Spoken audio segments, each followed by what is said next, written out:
歡迎嚟到奇文化，今日又係玩呢個當看見名手嘅系列。咁今日我哋嘅主角咧就係坐藍家呢邊嘅，就係咁樣。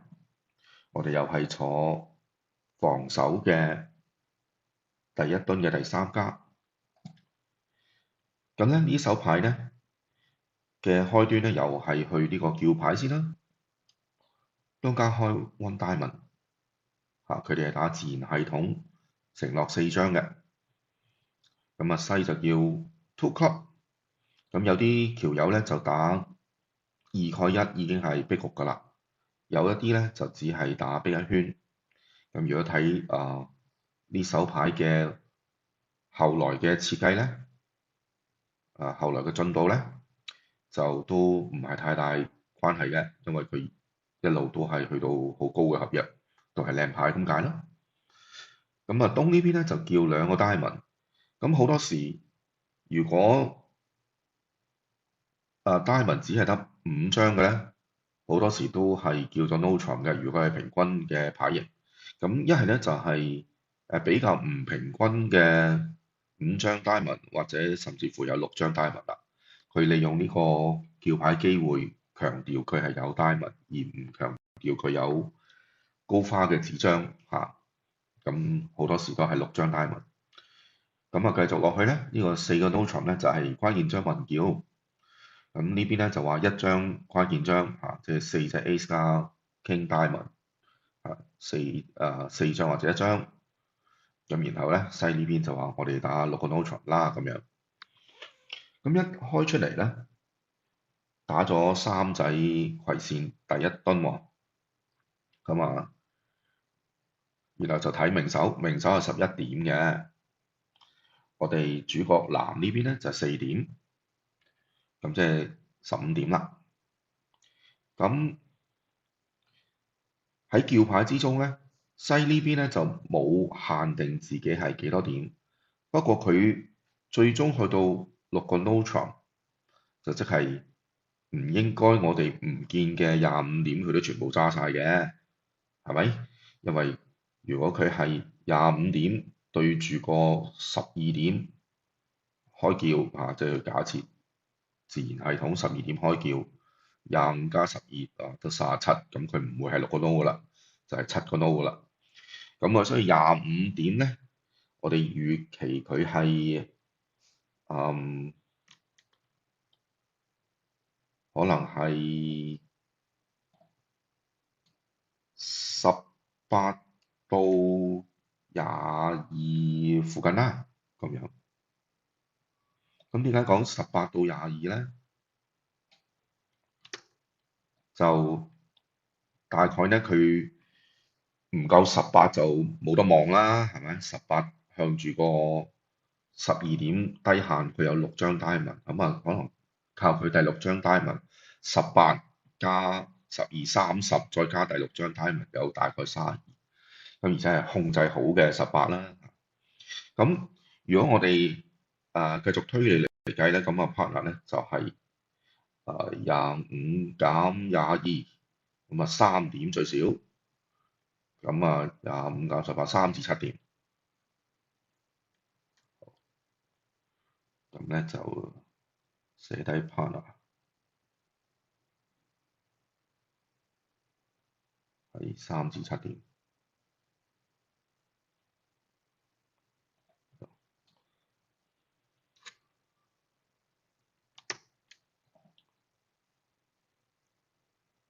好，咁大概係咁樣。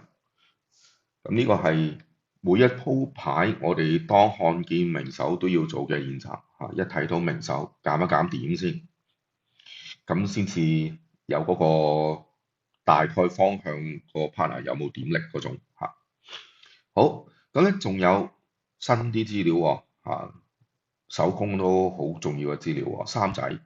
咁呢個 partnership 咧呢手牌就唔係我自己打嘅，我同 partner 打咧就係姿態手工。佢哋係打長4手工。咁長4手工係點樣運用嘅咧？就係11法則啦，Rule of 11咁樣。咁咧就用11嚟減手工嗰個 number 而係三仔，11減3，咁啊8嘅喎。咁8呢個咧字咧就係代表東南西呢三家，即係餘下嗰三位就有8張牌係大過3嘅。咁我哋啊睇啦，呢度有2張牌大過3，手裏邊有3張牌大過3。咁即係換言之咧，西係應該有3張牌大過3，用呢個11法則嚟推斷。咁而從叫牌之中咧，西係唔應該有4張高花嘅，咁所以佢一定係3張啦。咁我哋咧又可以有咩資料咧就寫低啦。呢度係3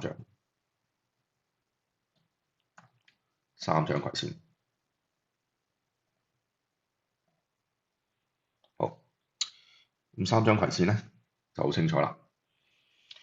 咁我哋驟眼睇咧，莊家嘅贏墩好可能喺階磚嗰度啦。我哋自己冇階磚，明實去6張階磚。咁如果莊家係有2張階磚，咁即係佢哋有8張階磚。咁啊睇下佢係揸乜嘢階磚啦。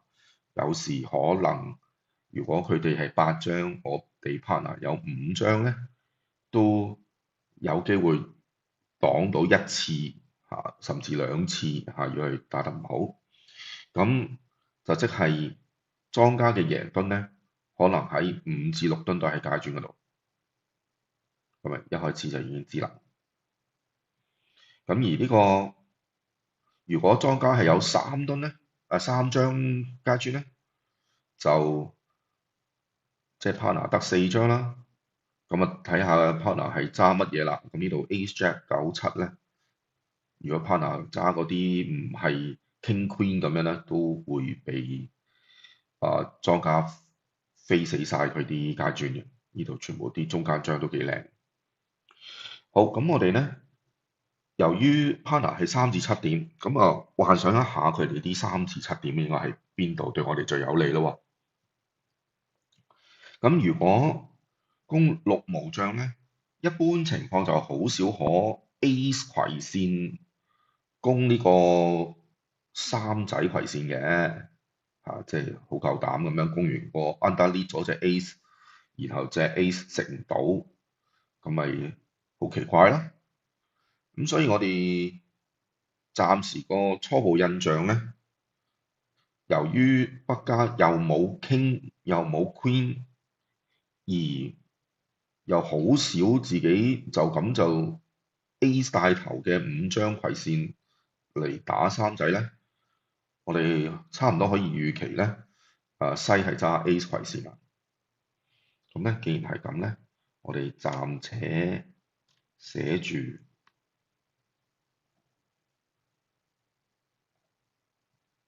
Ace 葵扇喺度，係啦。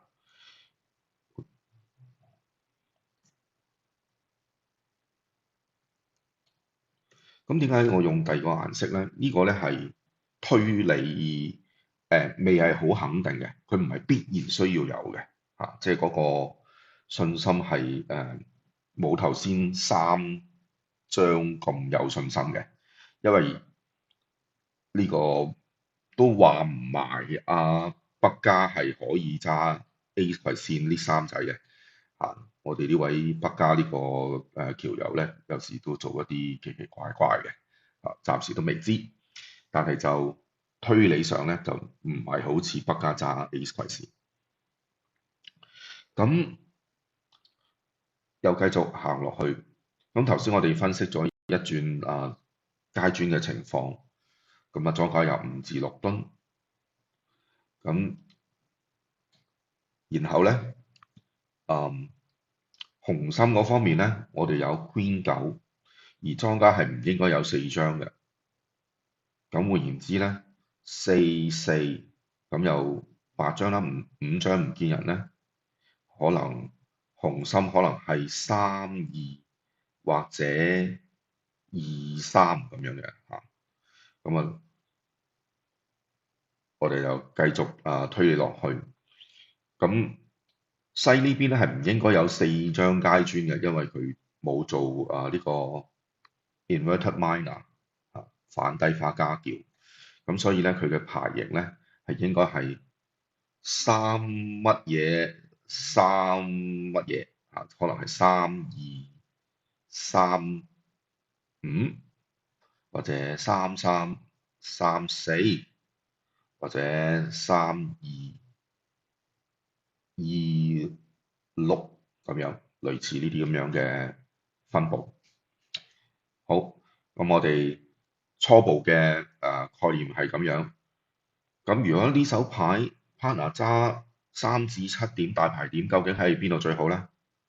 咁我哋驟眼一睇咧，就應該係Jack 紅心傾階磚都冇用啦嚇，即係都會被飛死啦。如果淨係聽得傾，一係咧就 Ace 梅花嚇，即係呢啲點 Ace 梅花就最好啦，有一噸嚇，其他都危乎嗰啲點都唔係太大作用。Queen 葵扇啊喺我哋度，Jack 葵扇都唔係太大作用。好，咁啊睇下故事發展係點咯喎，繼續打埋手牌啦。咁啊第一張咧，莊家就示意明成想傾，咁我哋照跟啦。咁啊第二噸咧，咁樣又有啲新資料喎，partner 連呢個十仔都打唔過，咁我哋可以有推斷咯喎，咁啊十仔都打唔過，咁唔通莊家揸 Ace King Queen Jack？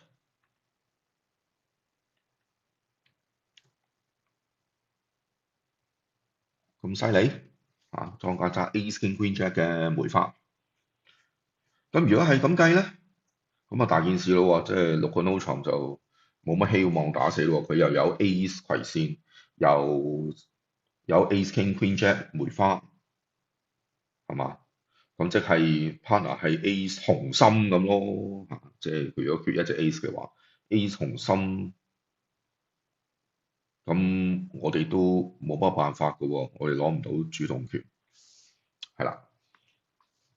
喺咁嘅狀態之下咧，我哋嘅初考慮咧，就係如果 partner 揸 A 重心咧，打到埋尾咧，我哋都淨係得 partner 嘅 A 重心一堆嚇，敵人行完呢個 Ace King Queen Jack 梅花已經攞咗十仔梅花已經5噸啦，跟住階磚6噸或者5噸。咁如果5噸即係 partner 入到手就可以食 A 重心啦，咁啊包運啦。如果佢6噸階磚又5噸呢個梅花咧，就已經11啦。咁啊再加呢個 Ace King 葵扇已經搞掂咗啦，係啦，咁啊13添。我哋已經係1噸都冇啦。好，咁啊繼續睇故事發展啦。我哋手牌冇得攞主導權住。咁啊莊家開始建立階磚，咁咧就已經第一個 round 咧已經話俾大家聽，我哋冇階磚。咁換言之咧，莊家係唔會打錯階磚嘅啦。佢已經係好清楚我哋 partner 揸嘅階磚係乜嘢用佢自己手裏邊嘅牌就可以推斷到啦。咁啊想傾，咁啊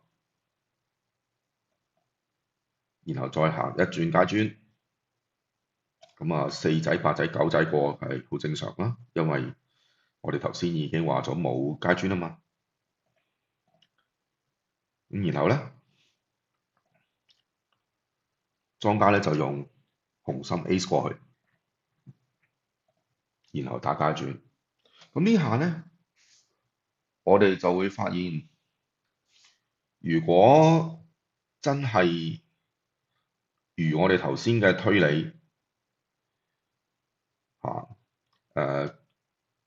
我哋數一數噸，莊家已經攞咗5噸，咁佢有第三隻階磚，即係 partner 嗰4隻階磚都被飛死晒啦。呢個 Ace Jack 喺呢個 Queen 10後邊，咁所以咧，莊家已經攞咗5噸，仲有4噸階磚，咁啊9啦。咁啊，紅心傾就10啦，然後葵扇過去葵扇 Ace 就11，然後仲有 Ace Queen、Ace King、Queen Jack 咁好多，咁啊已經完全係冇晒啦。喺咁嘅情況咧，就有啲唔合理嘅，因為如果莊家 Ace King Queen Jack 梅花10點，Ace King Ace 葵扇 Ace 紅心傾階磚，咁就21點，跟住21點牌對住12點牌，咁21、1233咁去6個 no。咁好多時都應該問下有冇 Queen Diamond 咁樣，然後嘗試下7個 no 㗎，係嘛？即係如果係33點係齊備嘅話，佢都唔問嘅。咁唔問，如果佢有埋就更加犀利啦，就7個 no 添啦，已經嚇。咁所以咧，好似有啲唔合理嘅感覺喺呢一刻。咁咧，當有一個唔合理嘅感覺咧，我哋就要再重新審視一次頭先嘅推理，有邊啲係肯定嘅，有邊啲係通常都係咁，但係唔係一定嘅。咁我頭先咧就寫低咗紅色嗰啲咧係肯定嘅，綠色嗰啲咧係通常都係咁，但係唔係完全肯定。咁然後咧，再唔係好肯定嗰啲咧，又要再推理一下，究竟點解會發生呢啲事？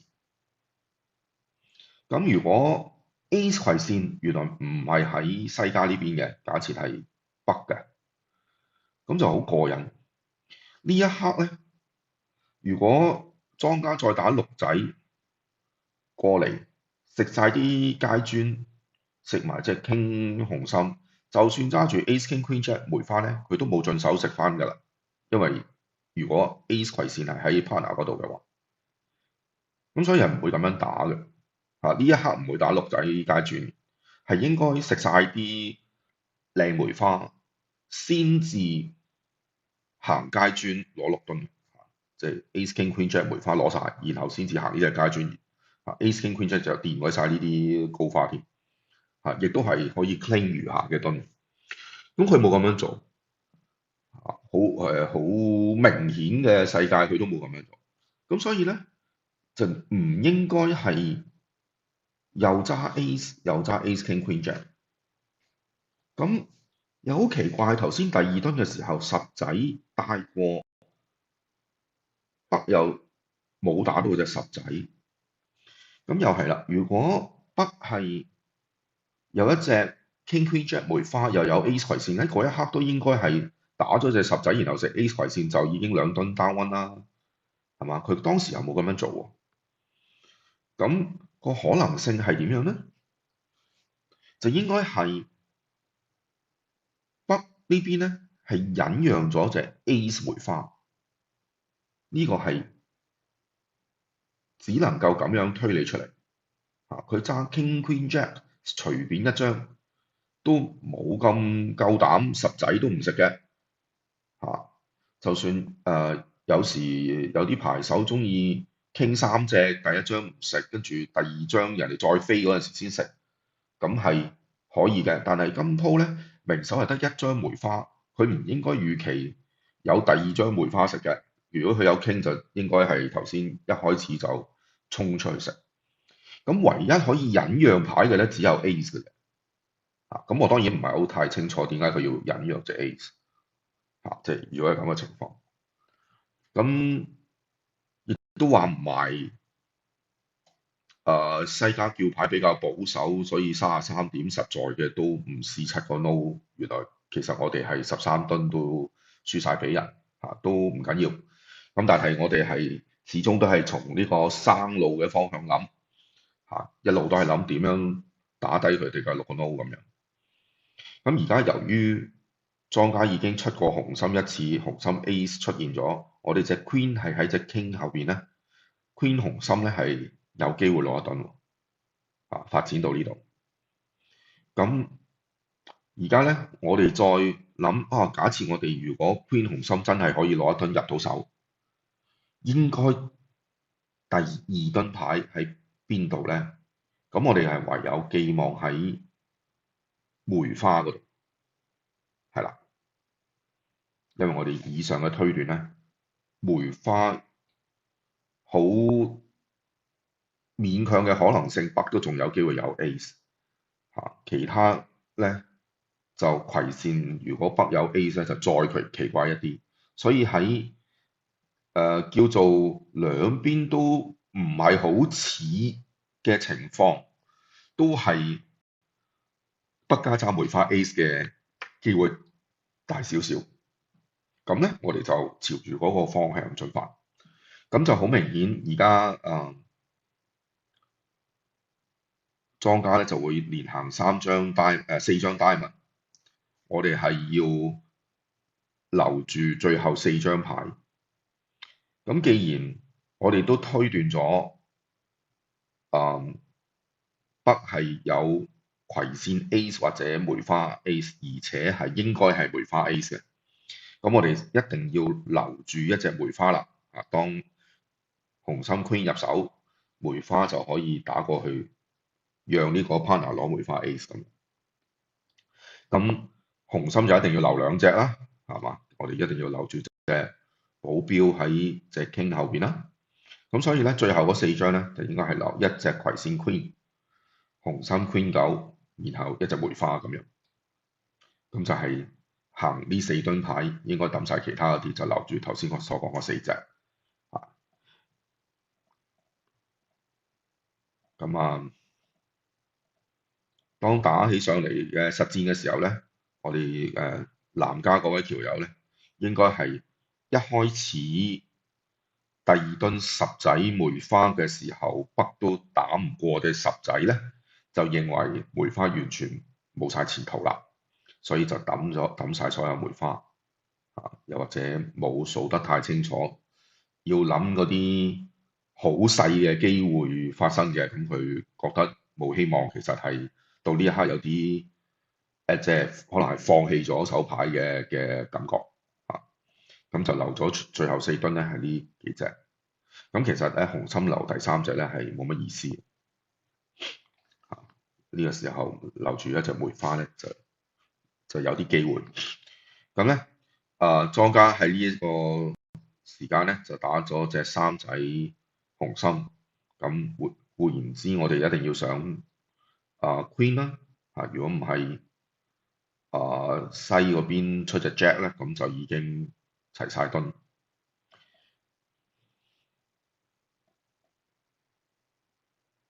係啦，咁然後唔可以打紅心過去俾佢2噸，咁所以唯有打葵扇啦。咁呢個咧就希望北嗰邊係有葵扇 Ace 嘅，而唔係揸梅花 Ace 嘅。咁而大家都聽我頭先嘅分析咧，佢係冇可能揸葵扇 Ace 嘅，因為如果佢揸葵扇 Ace，即係西揸梅花 Ace， 然後北嗰邊連10仔都打唔過，即係西揸梅花 Ace King Queen Jack。咁頭先就唔應該打6仔去飛 diamond，應該係 cash 晒啲梅花先，所以呢一個狀態係唔應該發生。好，咁到最後咧，就北嗰隻梅花 Ace 咧，佢忍讓咗第1噸之後就成咗，係啦。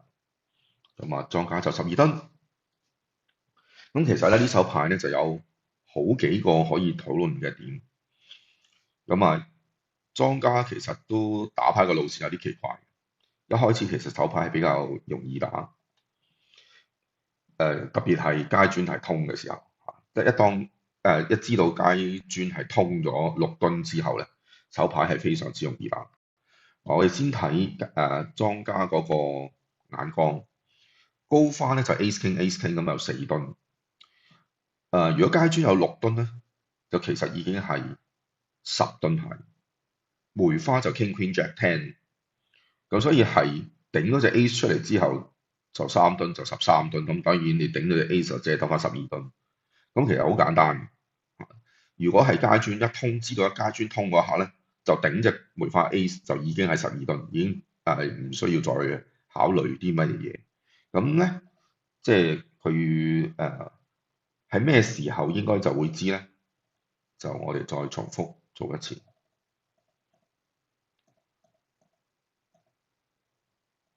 呢一刻就已經應該知啦。呢一刻咧，佢睇到自己係傾6-4啊，明手係 Ace Jack 9-7-3，咁已經係可以推斷到北呢邊係揸 Queen 10-8-5啊，即係我哋而家顯示晒所有牌就好似好容易睇咁，但係其實水平高嘅橋友咧，一睇到呢隻梅花二仔咧，就知道北嗰邊係 Queen 10-8-5。咁 Queen 10-8-5咧，對住呢度 Ace Jack 9-7咁咧，就知道已經係3張牌可以飛死晒佢嘅。咁所以呢一刻就已經知道階磚係通咗，階磚係通咗即係6噸。然後頭先所數嘅高花嘅 Ace King 啦，4噸，咁已經係10噸。梅花已經提咗1噸，再送一張梅花，然後攞2噸就已經得啦，係啦。咁所以咧，呢個時候基本上咧就可以呢一刻就已經可以打一隻梅花，然後就做大2噸梅花，然後就變成2噸梅花，5噸階磚 ，Ace King 紅心 ，Ace 葵扇10噸但係食唔到咁多嘅，因為要送1噸先，所以係12噸總共即係我哋已經攞咗3噸啦，即係莊家嘅眼光嚟計。